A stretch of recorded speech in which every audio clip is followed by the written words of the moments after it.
Hello everyone, myself Moushumi Shaha, Assistant Professor of CSC Department. Today our topic of discussion is process synchronization. Okay. In the previous lecture we discussed about process, program, process scheduling. There are so many schedulers we have discussed about and some CPU scheduling algo also. Today we discuss about process synchronization. So what is synchronization? Suppose several processes run on an operating system. Some of them share resources due to which the problem like data inconsistency arise. For example, suppose one process changing the data in a memory location where another process is trying to read the data from the same memory location, like process A, process B. These are called cooperating process because they shared some common data from common memory space. Okay, so from common memory location. So one process changing the data, so process A write something, okay, in a memory location where another process like process B is trying to read the data from the same memory location. It is possible the data read by the second process will be enormous. So what is cooperating process? A cooperating process is one that can affect or be affected by other processes executing in the system. The cooperating processes can be either directly share logical address space or be allowed to share data only through file or messages. The concurrent access to share the data may result the data inconsistency. Okay, so today we discuss various mechanisms to ensure the orderly execution of cooperating processes that share a logical address space so that data consistency is maintained.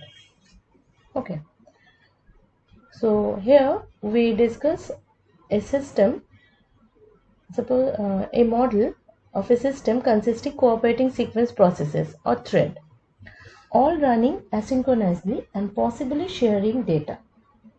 This model with the okay, here we take a problem that is producer consumer problem.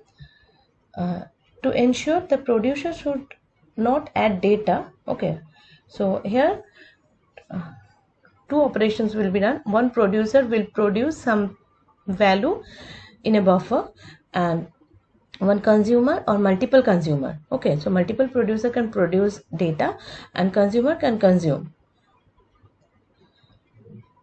So producer can't produce anything when the buffer is full and the consumer should not take data when the buffer is empty.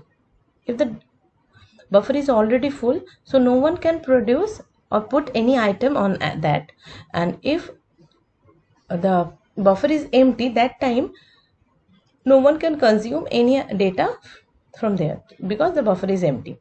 So it is also known as bounded buffer problem. And look at the example. Okay, a simple code is written over there. Let's discuss it. So here the producer logic is written while true, while the condition is true, so the producer can produce an item. Okay, and while counter equals to buffer size, suppose buffer size is n, so producer can, the index number can be index number is 0 to n minus 1, so producer can put n number of values. So if the counter size is equals to buffer size, means the counter is already full, so the producer can't produce, so do nothing. Otherwise, if it is not full, if it is totally empty or some values are there, so the buffer next producer item will be add into the buffer n. Okay, and now buffer in is equal to in plus 1 modulo buffer size, the total buffer size. Okay, and counter plus plus, then the buffer in is in the next position, next item will be produced in the next position. Okay, if one item is produced here, next time the item will be produced here, and after d is entered, then this is counter is plus, this value increases here. Okay, and for consumer, if the condition is true, then consumer consume a item, but while the counter equals to 0, that means there is no value, no data in the buffer, so the consumer can't consume, so do nothing. Otherwise, from buffer out it can consume. Okay, and counter minus minus. So these are two simple operations written over there. Now go to the logic. Okay, we can show the value of counter may be incorrect. Okay, so when producer is produced, counter value is increases by 1, so we use counter plus plus, and when consumer is consumed, so counter value is less, so we use decrement operator, counter minus minus. Okay, so counter plus plus may be implemented in machine language as, so we see the machine language as, first the value of counter, suppose initially the counter value is 5. Okay, so this counter value will be saved in register. Okay, register 1 we take on. Okay, register 1 is a local CPU register. Okay, so counter value will be saved in register 1, so both values are now 5.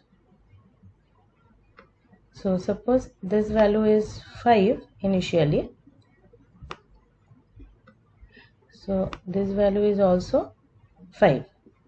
Now register is incremented by 1, so register became 6, so register 1 became 6, register 1 plus 1, so register 1 became 6 after this execution. And here after the third line this will be updated in counter, so now counter became 6. Okay, similarly when this logic, this code execute, suppose initially value of counter equals to 5. Okay, so register 2 is also a local CPU register. Even register 1 and register 2 may be the same physical register. Okay, so for first what happened, we use counter minus minus, so register 2 minus 1, so it decremented by 1. Now register 2 is, sorry, this is 5. Okay, initially counter value is 5, so this is 5. Now register 2 minus 1, so register 2 became 4. Here register 2 became 4. Okay, so this counter value is 5, so now register 2 is 5 and register is decremented by 1, register 2 is decremented by 1, so it became 4. Now this 4 is updated, so now counter is 4. Now the counter value is 4. Okay, so consider the execution. Okay, these two processes, if they execute separately, no problem is there. If the two processes execute independently, no, but if the two cooperating process execute simultaneously, okay, and they change the counter variable, what happened? Suppose at S0 time or T0 time, the producer execute this line, so register 1 became 5. Now again producer execute, so now register 1 became 6. Now without completing the producer problem, the consumer code starts executing. So currently the counter value is not updated. Okay, this line is not executed, so currently counter is 5, so in register 2 it is set 5, then 5 minus, so if again consumer execute, what happened? 5 minus 4, register 2, value of register 2 is 5 and it is decremented by 1, so now register 2, value of register 2 is 4. If S4, at time S4 the producer execute, so that time it will update the register 1 value into counter, so counter became 6. And lastly we execute consumer, so register 2 register 2. In register 2 value is 4, so it updated counter. So if we execute this problem in this sequence S0, S1, S2, S3, S4, so the result is shows the counter value is 4. And if we interchange their sequence, okay, these two sequence, if we interchange this, okay, we execute S5 first, then S4. If we interchange this two, that means first we execute S0, then S1, then S2, then S3, then S5, then S4, then it shows counter value is 5. That means for this sequence it shows 4. If we change this sequence, so it shows 6. Okay, so a situation like this where the several processes access and manipulate the same data concurrently and the outcome of the execution depend on which particular order they access. Okay, if they access in this order, the A0 is 1, so this became 4. If they change this sequence, okay, in this order, so it became, so in both the condition, what happened, the result is wrong. Okay, so this is known as race condition. Okay, so this is known as race condition. So here we already notice, okay, we arrived at incorrect state like counter equals to 4, indicating the 4 is buffer is full, whereas the 5 buffer are already full. Okay, but actually here, if the producer first produced, then consumer consumed, then it will increment 5 to 6, then decremented 1, then again it will come to 5. If consumer consume first, initially if counter equals to 5, first consumer consume, then it became 4. Okay, then producer produced, so from 4 it became again 5. So in both the situation, okay, the actual value is 5. If one producer produce and one consumer consume, then the counter value is 4. But here we, in both the processes, we got the wrong result.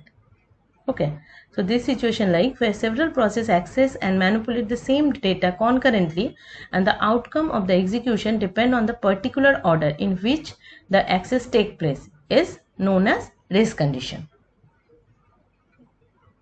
Now we discuss about critical section problem. So consider a system of n processes. Okay, in a system there are n number of processes from P0 to Pn-1, and each process has a critical segment of code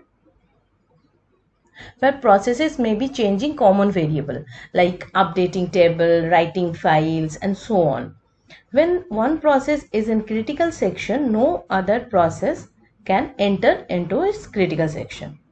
So critical section problem is to design protocol to solve this. Okay, to solve the race condition we use critical section. Each process must ask permission to enter the critical section and each section in entry section. So each process must ask permission to enter into the critical section. So in the entry section, the processes ask for permission to enter in the critical section. And the critical section follows exit section and then remainder section. When a process exit from critical section, it will move to exit section, then it move to remainder section. Okay, the implement feature of the system is when one process executing in its critical section, no other process can be allowed to execute its critical section. Okay, that is, no two processes are executing their critical section at same time. So the critical section problem is to design in a protocol that process can use to cooperate. Each process must request permission to enter into the critical section, I already said, and the section code implemented this request in the entry section. The critical section may followed by exit section. Okay, and the remainder code is the execute in the remainder section. So this is the structure of the critical section problem. This is the general structure. So if this is the critical section, This is the entry section where several processes come and ask for the permission to enter into the critical section. Okay, from here, when it exit one process which is executing its critical section, it moves to the exit section. That will give a signal to the entry section that next process can enter, and the process which exit from the critical section can execute the remainder section. Okay. So a solution for critical section problem must satisfy following three requirements. Okay, so a critical section follow three requirements. One is mutual exclusion. If a process P1 executing its critical section, then no other process can executing their critical section. Okay. And second one is progress. Okay. If no process is execute in its critical section and some other processes wish to enter in the critical section, then only those processes that are not executing their remainder section can participate in the decision on which will be entered in the critical section next, and the selection cannot be postponed independently. Okay, so the critical section problem must satisfy the three requirements. One is mutual exclusion, second one is progress, and the third one is bounded waiting. What is bounded waiting?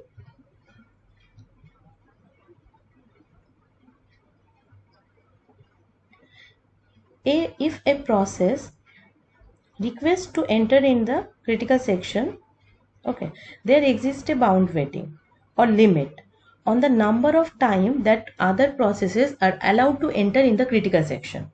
There is a bound or limit to other process for on the number of time allowed to enter in the critical section after the processes has made a request to enter in the critical section and the request is granted. From many of the process, some processes are enter into the critical section, and before their request is granted, there exists a bound or limit on the number of times one process can allow to the critical section. Okay.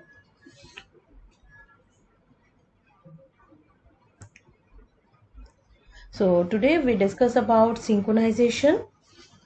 Okay, synchronization problem, and start with the race condition. Then we discuss critical section.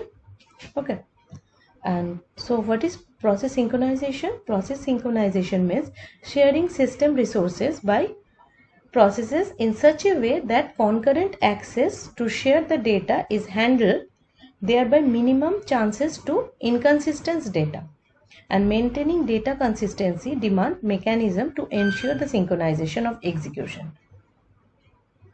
So in our next lecture we will discuss about the synchronization tool. Okay, so thank you for listening. If you have any query, feel free to ask me. This is my mail ID. These are some reference books from where you can take help.